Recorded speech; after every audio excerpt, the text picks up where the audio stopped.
Bonjour à tous, je vous retrouve aujourd'hui pour un nouveau coup de cœur. Il s'agit du film Passion de Brian De Palma sorti en 2013. Passion, c'est le remake d'un film français d'Alain Corneau qui s'appelle Crime d'amour, duquel De Palma reprend bien la trame narrative mais y ajoute sa touche et en fait un film qui est presque entre David Lynch et Alfred Hitchcock. Passion, c'est l'histoire de deux femmes, Isabelle et Christine, qui travaillent toutes les deux dans la pub.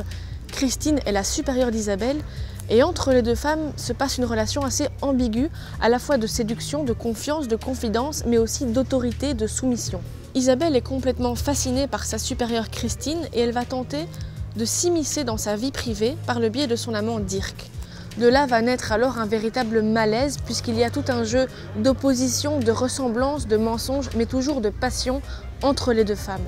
Brian De Palma arrive à mettre en scène un cauchemar, un rêve éveillé, un rêve chaotique, avec des récits gigognes où chaque histoire est imbriquée dans une autre et où la fin paraît toujours irréelle et incroyable.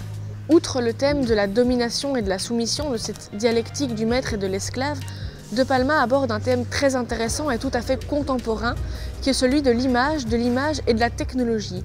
Il y a donc un mélange, un micmac entre l'image qu'on a de nous-mêmes, l'image qu'on choisit de renvoyer et l'image qu'on nous vole par voyeurisme.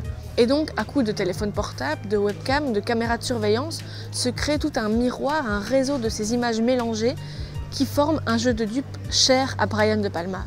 Parce que le film offre cette réflexion, mais offre évidemment beaucoup de suspense, je vous conseille vivement de voir Passion de Brian De Palma. Vous retrouvez le DVD ici dans votre Mediamarkt de Braine-l'Alleud et moi je vous dis à très bientôt.